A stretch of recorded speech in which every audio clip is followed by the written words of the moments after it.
Hi everybody and welcome to our live video today, and this is one with a bit of a difference where we're going to be answering some questions. It's like a Q&A with two coaches. These are questions that people have submitted to us, have emailed in, LinkedIn, Instagram. They've come from all over, so thank you very much for your questions. And I think, why don't we get started, Laura? All right, excellent. So our first question today comes from a message that we received on Instagram at the Mint Door Club. So if you want to find us on Instagram, that's where it's at. But this question, oh yes, I identify with this one. So I'm a dentist working in a large multi-doctor practice. I often find myself surrounded by confident colleagues, but I don't feel the same level of confidence. What strategies or steps can I take to boost my own confidence and feel more assured in my professional abilities? Wow. Oh, I know what this feels like. I've been in these shoes. I will start off by saying that, number one, it can feel lonely if you feel that you don't have the same degree of confidence or competence, maybe the two get linked together, as people you're working with. I would reflect and say, for 1 minute, pause and think, this could be just your perception.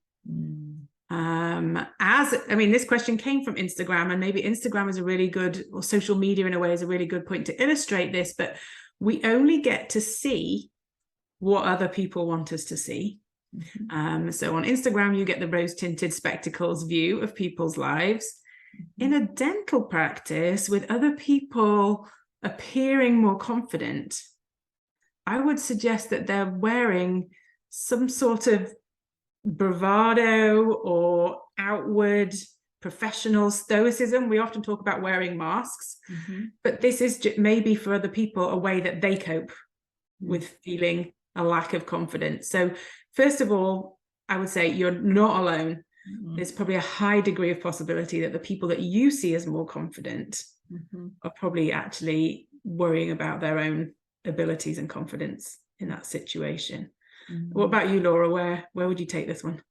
Yeah, I love that as a first step. And then I think I would then take the next step and really dig into the meaning of confidence and the fact that it's an intense trust in yourself.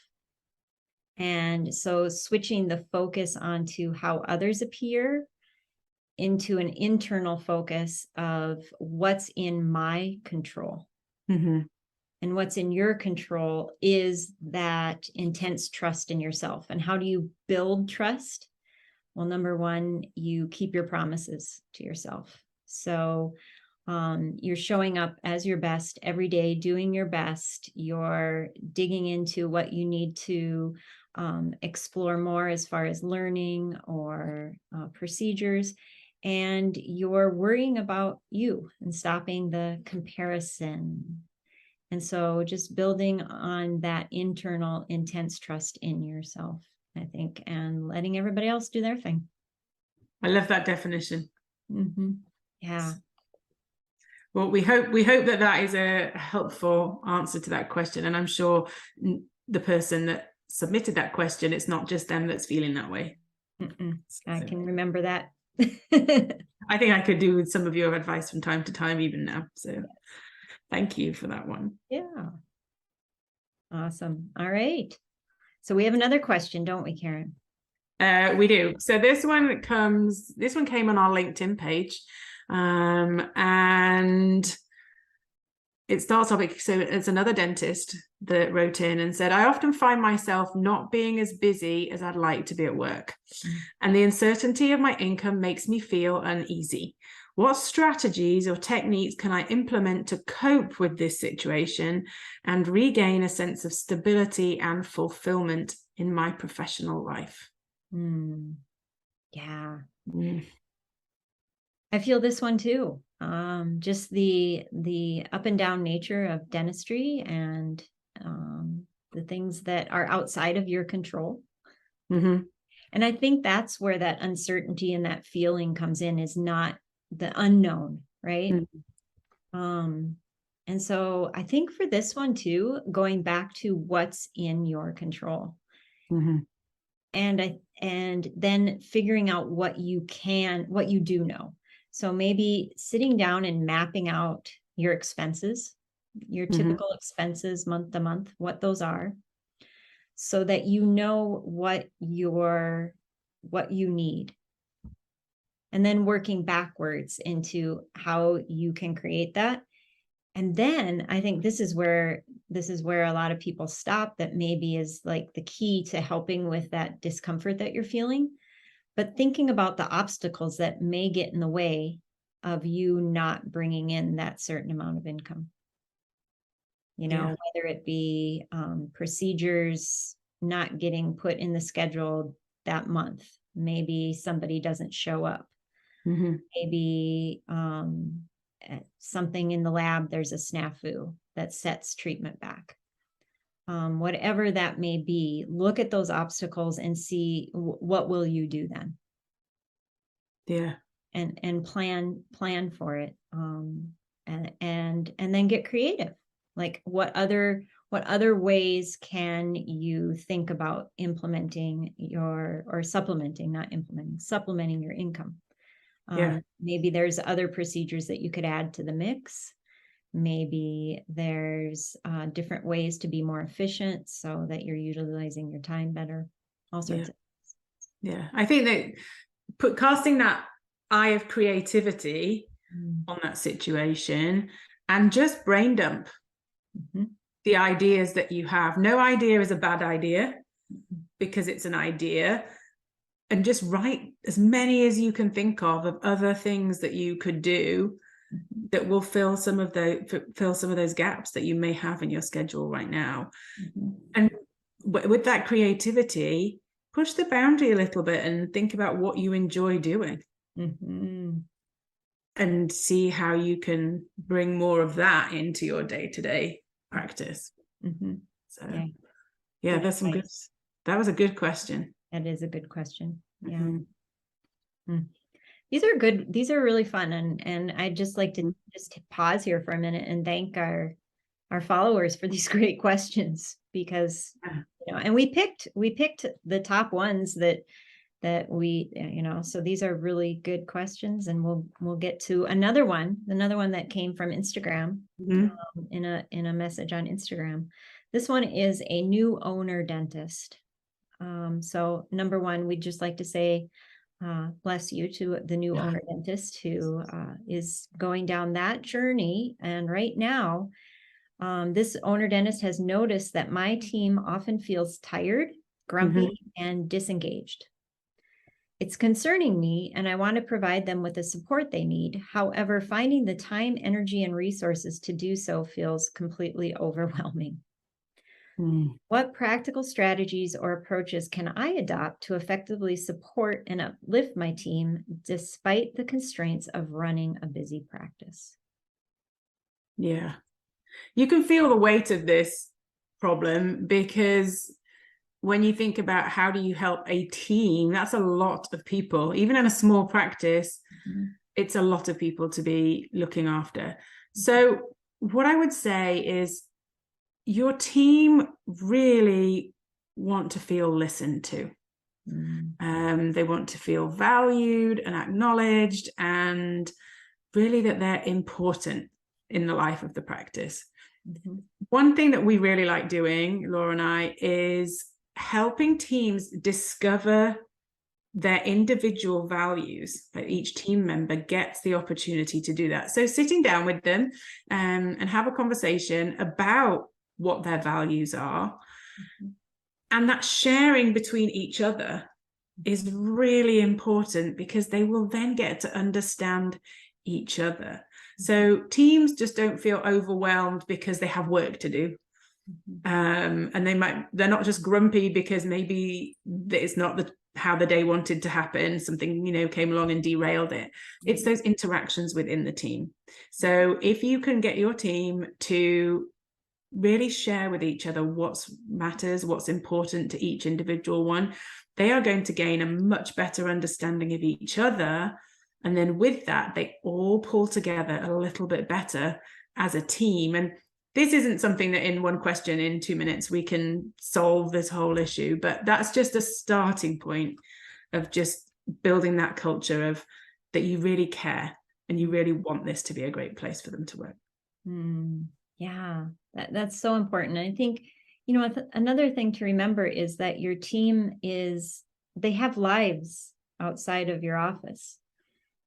And so often in a busy dental practice, like you say, you're busy, there's the time constraints of running a busy practice. We don't have time to get into what may be going on in their lives as a whole person.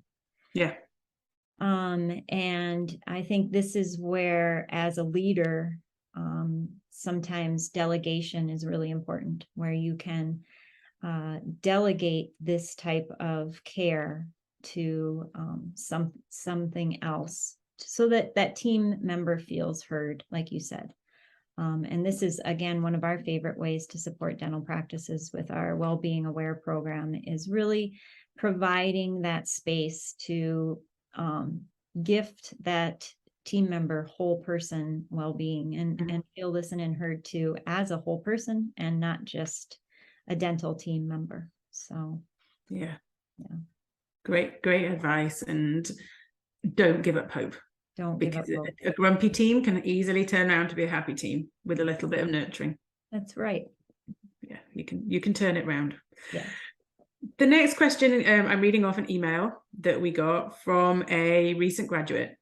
And they say, I find myself giving all my energy to my team and patients, which leaves me exhausted with little desire to engage in activities I used to love outside of work. How can I reclaim my joy and rediscover the passion for things I used to enjoy doing, despite the demands and the responsibilities of my role now?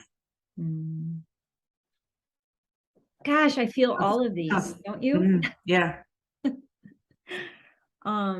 Yeah, you know, energy is something I don't think we talk enough about. And energy management. I think we talk a lot about self-care and the perception of, you know, going to the spa or taking a trip, having a vacation, and all of those things are wonderful and needed. I'm not saying that, but on a daily basis, even on an hourly basis, managing our energy. And I think a lot of people don't or forget about the emotional piece of dentistry as well, and how that can really drain you. And so, you know, implementing ways to recharge throughout your day, you know, every hour to 90 minutes, really taking a break to take a breath, get a drink of water, make sure you're going to the bathroom, having healthy snack, getting outside for a breath of fresh air. Just those little things can really reset your energy, so that at the end of the day, you're not so exhausted. Yeah. I think that's just so, to be able to leave work and feel good at the end of the day is a huge part. And in the question, they asked about how can I, like, they have little desire to engage in activities that they used to really enjoy. And I think by doing that as the first step, you give yourself more energy. And then maybe acknowledge that having recently begun the real world of working in opposed to dental school, it is tough. It is different from what you've been used to doing before. Dental school is different in is difficult in a different way. There's nobody setting you a test or an exam to pass. So both are challenging, but in different ways. And maybe just allow that maybe you can't do as much as you used to on an evening, but be very intentional about the things that you do choose to do. And have a think back to when you were a child, and what did you used to do when you were a child or a teenager, before you had all those pressures put on you of college and dental school and real life working. What do you do for joy in those days? And follow that track of that line of thought, because you may pick out something that you're like, oh my gosh, I haven't done that for a long time. We were speaking to somebody and they really liked, when they were younger, they just loved sitting down and having the time to do coloring. this lady wasn't an amazing artist. She would admit that herself. That's not me giving her that title of not an amazing artist, but she would say that herself. But she did, as a child, love sitting down with coloring pencils and paper and just coloring. Mm-hmm. And that's where she was able to find a little bit of joy for evenings when maybe she did feel tired and worn out, and maybe didn't feel like doing big, exciting things on an evening, but was able to put some of the joy back in. So have a think back to what you did when you were younger. That's wonderful advice. I love that. Yeah. Hopefully that makes a bit of a difference, and you can try it out and let us know. Yes, let us know how that works out. Awesome. All right, well, we're rounding up with one last question here, and this one comes from our Facebook group through an instant or a direct message. And again, this is another one that, as I read this, and I'm sure you will too, Karen, feel it exactly. So before extraction appointments, I often experience intense anxiety to the point where it almost feels like I'm having a panic attack. It's affecting my ability to provide the best care for my patients. What strategies or techniques can I use to effectively manage my anxiety in these situations and maintain a calm and composed state of mind? I know this feeling. It's all too real. Even just reading the question and thinking of putting myself in that position would bring it back. If we kind of share how I'll answer this question, I'm just going to share something of what you would do in that first feeling of anxiety creeping in, and how you can almost stop it from progressing into the point where you feel like you're going to have a panic attack. And in that moment, we all feel our anxiety physically somewhere. So just pause, breathe, and just notice where it is you feel your anxiety. If it were me, I feel it right here, just above my sternum, sits right here. And this is a technique that I learned from Mel Robbins. And she said, you put your hands on the place where you feel that physical sensation of anxiety.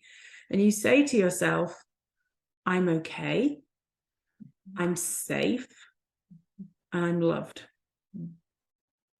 And if you need to say it a couple of times, but just by acknowledging the physical presence of that and putting hands on it, just diminishes it a little bit, that it then doesn't sort of keep going on that path to being a panic, that feeling of a panic attack, because that's so unpleasant to get to that point. So that would be my very initial first step, is address it in that way. Have you got something, Laura, that they can add in after that, once they've kind of stopped it from going over the edge? Yeah, I think that number one, know that you're feeling anxious, but likely your patient and maybe your assistant are also feeling anxious.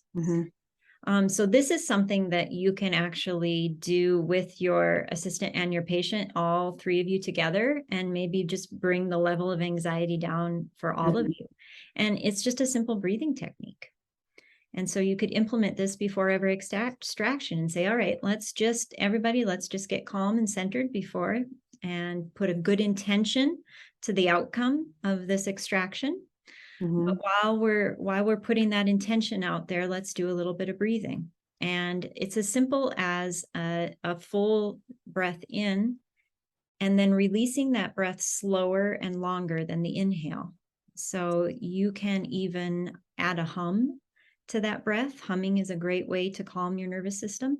So if you were to just take a deep breath in for a count of 4, and then hum for a count of 6, and do a few rounds of that, with your patient and your assistant. You could even, you wouldn't even have to let on that it's you that's feeling anxious, but you will reap the benefits of doing this exercise together. And then really the energy in the whole room calms down and allows you to have a better experience with your extraction.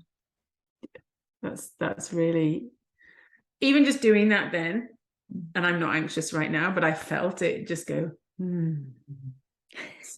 It's a nice physiological response that sets up for you and your patient. So, well, this has been so fun to get to answer these questions on this live for you today. I'm sure we will do it again soon. So keep sending your questions in. We love them. Yes. Anytime you can send us a question. Yeah. And we hope if you're listening, you found some encouragement from these questions and some of the answers that we provided, and just highlight and know that you're not alone. If you identified with any of these questions, you're not alone. And so anytime, reach out, ask us these questions. You know how to find us. We're here for you. And we'll see you again the next time we have live Q&A with the mentor. See you soon.